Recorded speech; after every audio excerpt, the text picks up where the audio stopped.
Continuamos entonces con el abordaje del texto freudiano sobre el sueño, que recordemos es una recapitulación y un breve resumen de la interpretación de los sueños. Este simplemente tiene por título capítulo 2, con número 2 romano. Ajá. Para mi gran sorpresa, un día descubrí que no era la concepción del sueño de los médicos, sino la de los legos, medio prisionera todavía de la superstición, la que se aproximaba a la verdad. En efecto, alcancé nuevas elucidaciones sobre el sueño, aplicándole un nuevo método de indagación psicológica que me había prestado destacadísimos servicios en la solución de fobias, ideas obsesivas, ideas delirantes, etcétera, y que desde entonces ha sido acogido bajo el nombre de, entre comillas, psicoanálisis, por toda una escuela de investigadores. Las múltiples analogías de la vida onírica con los más diversos estados de enfermedad psíquica en la vigilia ya han sido señaladas con acierto por numerosos investigadores médicos. Por eso, de antemano pareció promisorio recurrir también para el esclarecimiento del sueño a un procedimiento de indagación que se había acreditado en el caso de los productos psicopáticos. Aquí al respecto de esta palabra psicopáticos viene un asterisco. Abajo nos dice, Freud empleaba psicopatía o traducido en español como psicopatía como sinónimo de, entre comillas, enfermedad de la psique en general. Hoy suele designarse, aquí hablando del hoy, estamos hablando de alrededor de 1930, 1940. Hoy suele designarse psicopático a un tipo particular de enfermedad mental. Y aquí es algo que debo destacar al día de hoy. Psicopatología es, al menos dentro de mi preparación universitaria, una materia que nos capacitaba, digámoslo así, para observar enfermedades mentales. Pero esto suele ser un tema muy delicado, muy frágil también, muy frágil, ¿cómo decirlo? De estructura muy frágil. Eh, Brevemente comentaré que para determinar enfermedades mentales, las comunidades médicas, psiquiátricas, psiquiatría principalmente, se reúne un conjunto de médicos especialistas para formar manuales diagnósticos. Esto lo conocemos en el ámbito médico, digamos, como el Manual Diagnóstico y Estadístico de los Trastornos Mentales. Ahorita está además de pasando conmigo frente a mi casa el ropavejero. Está el volumen, perdón, la quinta edición en este momento activa. Este Manual Diagnóstico y Estadístico de los Trastornos Mentales lo publica la Asociación Psiquiátrica Americana y por supuesto es por la ley mexicana nuestro manual diagnóstico. Pero también en la Organización Mundial de la Salud, este es justamente parte de la, digamos, de lo difícil, ¿no? ¿A qué autoridad le vamos a hacer caso? Por un lado está la Organización Mundial de la Salud, la OMS, que publica el CIE-10. Creo que ahorita ya está en línea, en internet, la versión 11. CIE, CIE. No me acuerdo qué significan estas siglas, pero también la Organización Mundial de la Salud brinda criterios para diagnosticar. Entonces, si son americanos, es decir, estadounidenses, el Manual Diagnóstico y Estadístico de los Trastornos Mentales sería como su manual de diagnóstico. Sin embargo, el manual brindado por la OMS, Organización Mundial de la Salud, digamos, es abrazado por todo el mundo, ¿no? Es como considerado al menos. Tal vez no abrazado. Aquí es algo también como muy curioso, pero ya no voy a meterme más en ese tema. Por supuesto, les comento, estoy investigando al respecto, porque esto de las enfermedades mentales se ha vuelto un circo, literalmente. Vamos a continuar con este texto. Las ideas angustiosas y obsesivas se contraponen a la conciencia normal de manera parecida a como lo hace el sueño respecto de la conciencia de vigilia. El origen de aquellas es para la conciencia tan desconocidos como el de los sueños.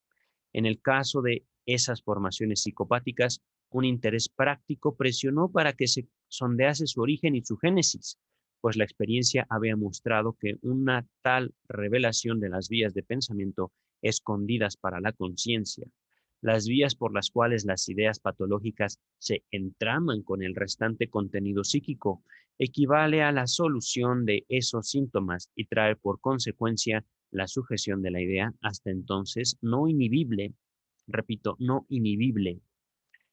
De la psicoterapia provino entonces el procedimiento del que me valí para la resolución de los sueños.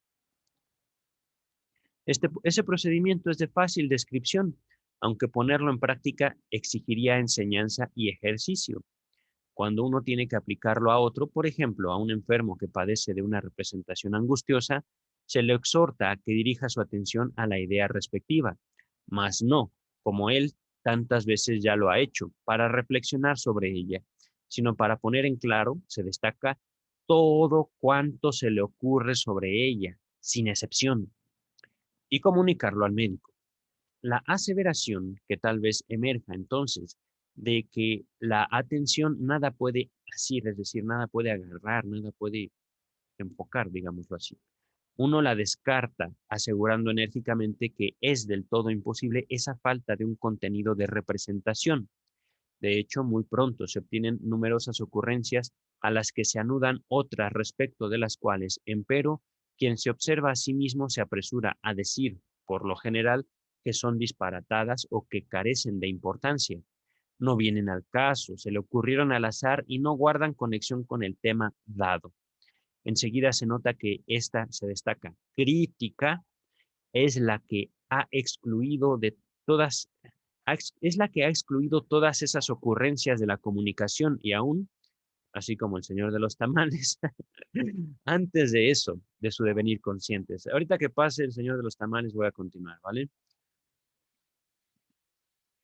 Tamales oaxaqueños. Es una realidad aquí en México. Eh, Realmente no tenía pensado que pasarían a esta hora. Tal vez la basura, pero es solo una campana. Voy a repetir entonces. Enseguida se nota que esta crítica es la que ha excluido todas esas ocurrencias de la comunicación y aún antes de eso, de su devenir conscientes. Si uno puede mover a la persona en cuestión para que renuncie a esa crítica sobre sus ocurrencias y siga hilando las series de pensamientos que se presentan a raíz de esa atención sostenida, se gana entonces un material psíquico que pronto se anuda nítidamente a la idea patológica adoptada por tema, despeja sus enlaces con otras ideas y, si se lo persigue más adelante, permite sustituir la idea enfermiza por una nueva que se inserta de una manera comprensible dentro de la trama anímica. No es este el lugar para tratar por extenso las premisas en que ese experimento se basa, ni las conclusiones que pueden inferirse de su habitual buen éxito. Basta entonces con este enunciado. A raíz de cualquier idea enfermiza, alcanzamos un material suficiente para su solución si dirigimos nuestra atención precisamente a las asociaciones, se destaca, involuntarias que, también se destaca, perturban nuestra reflexión y que por lo común la crítica eliminaría como desechos sin valor. Cuando uno practica sobre sí mismo este procedimiento, el mejor modo de procurarse un apoyo para la indagación es poner enseguida por escrito las ocurrencias, incomprensibles al principio, que a uno le vienen. Ahora quiero mostrar a dónde llego si aplico ese método de indagación al sueño.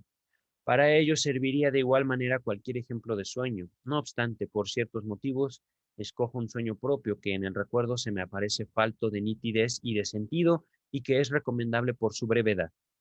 Quizá precisamente el sueño de la noche pasada satisfaría esos requisitos. Así está escrito, satisfaría. Se entiende, ¿no? Ese sueño funciona por el momento. Continúa el texto. Su contenido, fijado inmediatamente después del despertar, rezaba de la siguiente manera. Lo que sigue se destaca, es decir, lo que sigue ya es el sueño. Una reunión de personas, banquete o, viene una palabra, me parece que es en francés, una frase, La voy a latinizar. Table de ote, con H-O-T. Tal vez se podría leer table de jote, como hotel, ajá, pero sin la L. Aquí viene en un paréntesis, comida servida en un restaurante que los comensales pagan por partes iguales. Sigue el sueño. ¿Ah? Se come espinaca, puntos suspensivos. La señora E.L. está sentada a mi lado. Se me consagra por entero y pone confianzudamente su mano en mi rodilla. Yo le aparto la mano poniéndome a la defensiva. Ella dice entonces, entre comillas, pero ha tenido usted siempre unos ojos tan lindos, puntos suspensivos. Yo veo entonces de manera no nítida algo como dos ojos a guisa de dibujo o como el contorno de unas gafas. Ahí finaliza el sueño. Continúa el texto. Este es el sueño íntegro, o al menos todo lo que yo recuerdo de él. Me parece oscuro y sin sentido, pero sobre todo extraño. La señora E.L. es una persona con quien apenas alguna vez cultivé relaciones de amistad y que yo sepa nunca la he deseado más entrañablemente. Hace mucho tiempo que no la veo y no creo que en los últimos días se hubiese hablado de ella. Ninguna clase de afectos acompañaron al proceso onírico, es decir, al sueño. Al reflexionar sobre este sueño, no lo acerca, perdón, el reflexionar sobre este, se me traba la lengua. Voy a tomar un poco de agua. El reflexionar sobre este sueño no lo acerca a mi comprensión, pero ahora anotaré, sin propósito deliberado y sin crítica, las ocurrencias de la observación de mí mismo, las ocurrencias que la observación de mí mismo me brinden. De inmediato caigo en la cuenta de que para ello es conveniente descomponer al sueño en sus elementos y pesquisar para cada uno de estos fragmentos las ocurrencias que se les anuden. Lo que sigue se destaca.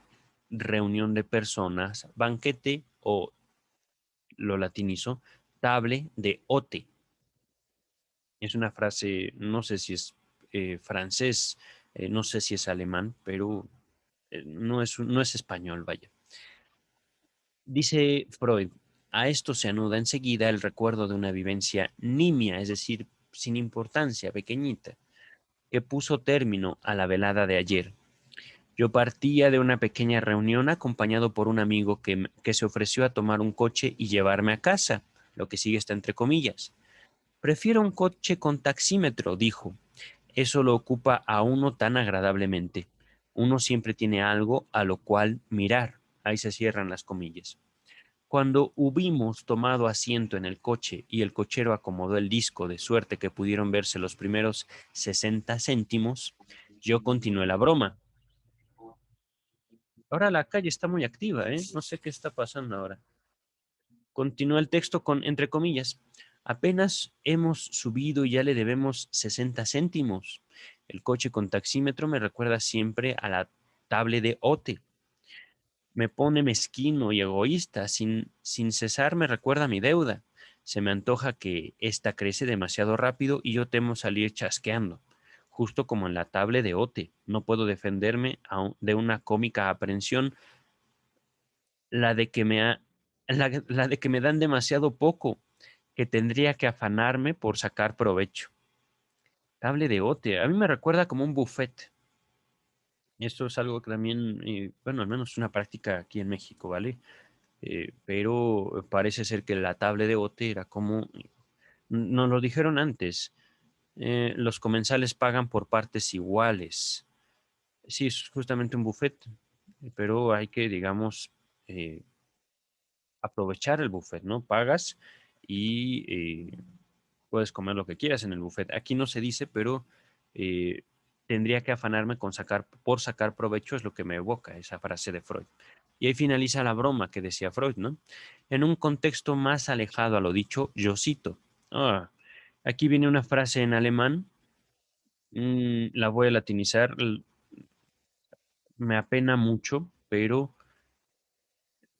aquí está, sí, hay una traducción literal, gracias a que avancé el texto.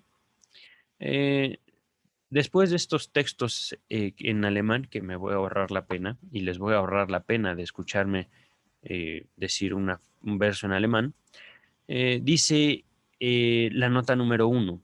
Estos versos son una de las canciones del arpista en Wilhelm Meister de Go- Goethe. Es un autor, ¿vale? Es Goethe. En el original, las palabras están dirigidas a los poderes celestiales y su traducción literal sería, entre comillas, vosotros nos ponéis en la vida, dejáis que la pobre criatura se llene de culpas, se cierran comillas. Por tanto, armen del texto que no les leí, como schuldig pueden tener también otros significados. Armen puede significar pobre en el sentido económico y schuldig en deuda. De manera que en el presente contexto el segundo verso podría traducirse: vosotros hacéis caer en deuda al pobre hombre o al hombre pobre. Ajá. Estos versos son citados nuevamente por Freud en el texto El malestar en la cultura, volumen 21 de la edición Amororto, la Standard Edition. Regresamos al texto principal. Una segunda ocurrencia sobre la tabla de Ote es esta. Unas semanas antes, en la se destaca mesa de restaurante de un paraje de las montañas del Tirol, me fastidié muchísimo con mi querida esposa porque ella no fue bastante reservada respecto de unos vecinos con quienes yo no quería trabar relación en absoluto. Nota número 2. El episodio es también mencionado por Freud en su Psicopatología de la vida cotidiana, en volumen 6, página 136. Dice el texto: le rogué que se ocupara más de mí que del extraño. Por cierto, se destaca, como si yo en la tabla de Ote hubiera salido chasqueado. ¿Qué quiere decir chasqueado? Yo no lo sé. Permítame un segundo. Repito, no es una palabra que yo use a menudo. Que, chas, chasquear. Dar chasco o zumba a alguien. Faltar a lo prometido. A ver, ¿qué es chasco entonces? Burla o engaño que se hace a alguien. Decepción a causa, decepción que causa a veces un suceso contrario a lo que se esperaba. Entonces, esto de, a ver, eh, como si yo en la tabla de o te hubiera salido chasqueado, decepcionado. Ajá. Continúa el texto. Ahora se me ocurre la oposición entre el comportamiento de mi esposa en aquella mesa y el de la señora E.L. en el sueño, que se destaca, se me consagra por entero. Es decir, lo que su esposa no hizo, su esposa se dedicó a atender a un extraño, Freud lo satisface en su sueño con la señora E.L., que se le dedica por completo, que toda su atención está fijada en él. Continúa el texto. Y más, ahora reparo en que el proceso onírico es la reproducción de una pequeña escena, semejante punto por punto que tuvo lugar entre mi esposa y yo en la época en que yo la pretendía secretamente. La caricia bajo el mantel fue la respuesta a una carta mía de serio requerimiento. En el sueño, empero, mi esposa está sustituida por la extraña E.L. Lo que sigue está entre signos de admiración. Lo voy a leer un poco más alto, ¿vale? Me alejo del micrófono. La señora E.L. es hija de un hombre a quien yo he debido dinero. No puedo menos que reparar en que ahí se descubre un insospechado nexo entre los fragmentos del contenido del sueño y mis ocurrencias. Si avanzo por la cadena de asociaciones que parte de un elemento del contenido del sueño, pronto me veo reconducido a otro elemento de él. Mis ocurrencias sobre el sueño establecen conexiones que en el mismo sueño no son visibles.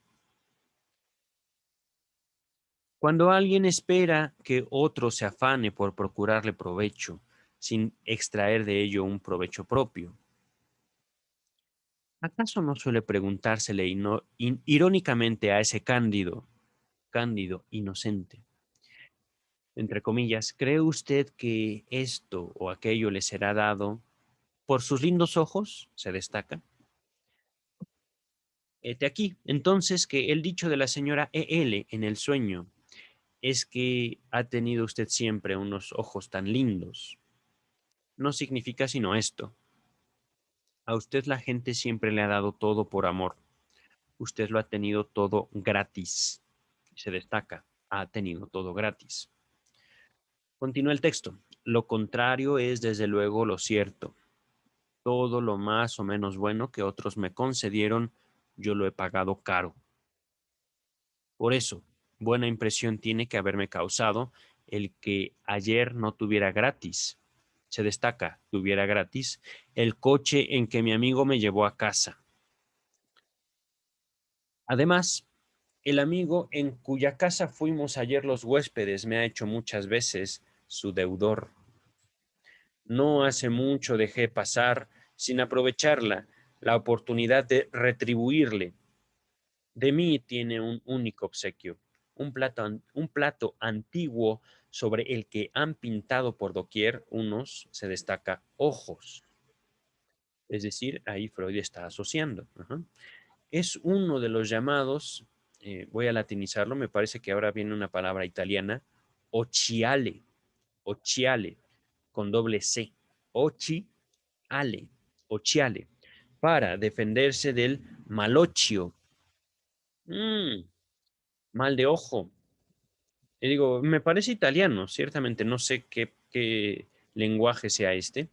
No es francés, no creo que, no es inglés definitivamente, tampoco creo que sea alemán, me parece que es italiano. Continúa el texto, pero me llama la atención, ojos, mal de ojos, por tus lindos ojos. Continúa el texto, él es médico oculista, también se destaca, médico oculista. En esa misma velada le pregunté por una paciente que le había enviado para que le recetase gafas. Aquí otra vez se destaca en la palabra gafa o gafas, y esto es justamente porque Freud está asociando esos recuerdos, esas vivencias reales con su sueño. Ujú. Según observo, casi todos los fragmentos del contenido del sueño se han acomodado dentro de la nueva trama. No obstante, para ser consecuente, podría preguntar todavía, ¿por qué en el sueño se come justamente espinaca?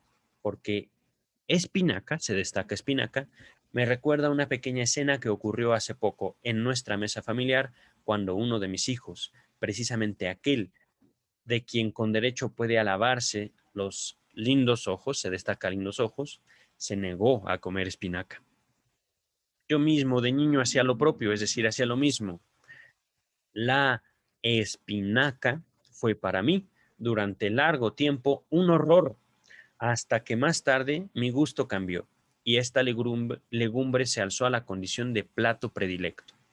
La mención de este plato establece, pues, un acercamiento entre mi juventud y la de mi hijo. Entre comillas, date por contento de tener espinaca. Cierra comillas. Reconvino la madre al pequeño gourmet. Gourmet se destaca, ¿vale? Lo que sigue está entre comillas. Hay niños que se darían por bien satisfechos con espinaca, se cierran comillas. Así me son recordados los deberes de los padres hacia los hijos. Las palabras de Goethe, otra vez el autor, es un autor favorito de Freud, ¿vale? Ah, viene una palabrota en alemán, creo que es es la misma frase de antes, sí.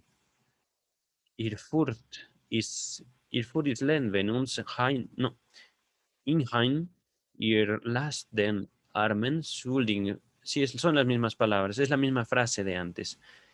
Eh, ujú, les repito, vosotros nos ponéis en la vida.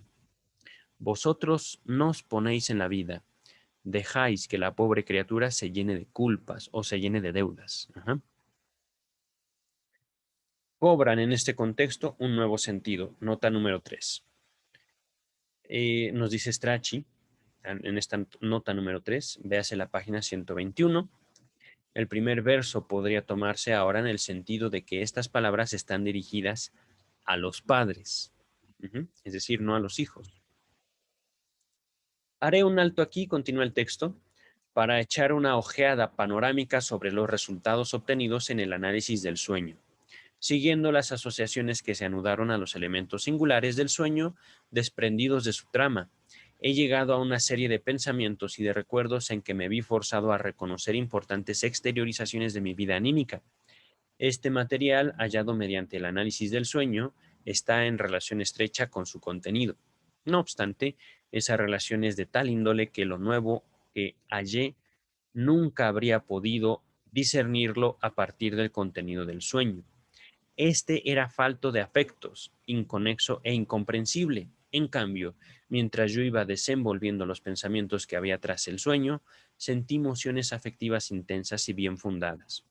Los pensamientos mismos se compaginan destacadamente en cadenas de conexión lógica en las que ciertas representaciones aparecen repetidas veces como centrales. Así los opuestos se destaca interés-desinterés. Los elementos se destaca ser deudor y tener gratitud. Y tener gratis, perdón. Repito, los elementos ser deudor y tener gratis son representaciones centrales de este tipo, no subrogadas como tales en el sueño. Subrogadas quiere decir sustituidas, que tienen otra representación. Estas representaciones o estos elementos aparecen tal cual. Ajá. Dentro del tejido que el análisis descubrió, yo podría estirar más los hilos y mostrar entonces que ellos convergen en un único punto nodal. Pero miramientos de naturaleza no científica, sino privada, me impiden exhibir en público este trabajo. Tendría que dejar traslucir demasiadas cosas que mejor me guardo en secreto, pues se me pusieron en claro por el camino hacia esta solución. Toda suerte de cuestiones que de mal grado me confieso a mí mismo. Repito, toda suerte de cuestiones que de mal grado, de mala gana, me confieso. Ahora va pasando un camión. Todas estas cuestiones que de mala gana me confieso a mí mismo. Ahora bien, ¿por qué no escogí de preferencia otro sueño cuyo análisis me prestase mejor a ser comunicado y así despertar a mayor convencimiento sobre el sentido y la trama del material descubierto por análisis? He aquí la respuesta, porque se destaca todo sueño del que quisiera ocuparme me llevaría a esas mismas cosas de difícil comunicación y me pondría en idéntico caso de forzarme a guardar discreción. Y tampoco evitaría esta dificultad trayendo para el análisis el sueño de otro, a menos que las circunstancias permitiesen, sin perjuicio, es decir, sin hacerle mal, para quien se ha confiado a mí, dejar caer todos los velos. La concepción que ahora se me impone desemboca en esto. El sueño es una suerte de sustituto de aquellas hilaciones de pensamiento rebosantes de afecto y ricas de sentido que yo he alcanzado tras un análisis completo. Todavía no conozco el proceso que de estos pensamientos ha hecho nacer el sueño, pero bien veo que es equivocado tildarlo como un proceso puramente corporal, falto de significado psíquico, que nacería por la actividad aislada de grupos singulares de células del cerebro despertadas del dormir. Dos cosas he de apuntar todavía: que el contenido del sueño es mucho más breve que los pensamientos de los cuales lo consideró el sustituto, y que el análisis ha revelado que el suscitador del sueño fue un acontecimiento nimio de la velada anterior al soñar. Desde luego, no extraje una conclusión de tan vasto alcance teniendo ante mí un único análisis de sueño, pero si la experiencia me ha mostrado que, persiguiendo las asociaciones con abandono de toda crítica, desde se destaca cualquier sueño, puedo llegar a una cadena tal de pensamientos, entre cuyos elementos retornan los ingredientes del sueño y que están interconectados de manera correcta y plena de sentido. Deberían resignarse sin dilación la mínima sospecha de que las tramas observadas la primera vez pudieran ser fruto del azar. Me juzgo autorizado entonces a fijar una nueva intelección mediante un nombre. Al sueño, tal como se me aparece en el recuerdo, lo contrapongo al material correspondiente hallado por el análisis.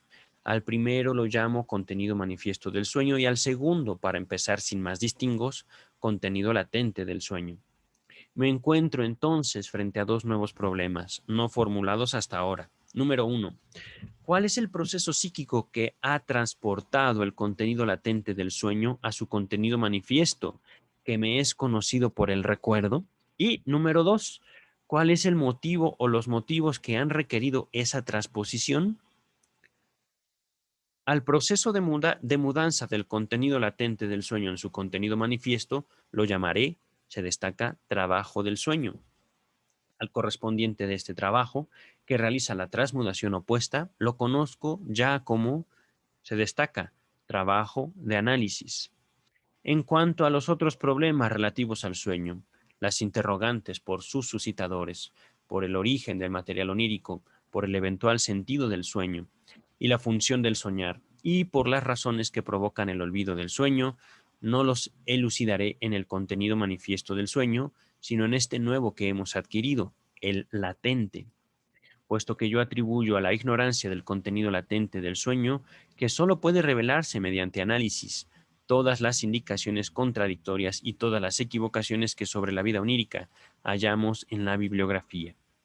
En lo que sigue, pondré el máximo cuidado para no confundir el sueño manifiesto con los pensamientos oníricos latentes. Ahí finaliza este segundo apartado de el breve resumen de la interpretación de los sueños. Sí, es muy breve, ciertamente. Ahorita fueron no sé cuántas páginas, pero lo que, a ver, son dos, 7 páginas. Esto que vimos en 7 páginas se abordó, yo creo que en la interpretación de los sueños, en más de 200. Pero de todos modos fue un trabajo muy rico aquel. No les recomendaría únicamente escuchar este texto, sino dedicarse un tiempo a escuchar y si pueden a leer al doctor Freud. Eh, es un trabajo bello, es un trabajo hermoso. Cuídense mucho, nos estamos viendo pronto.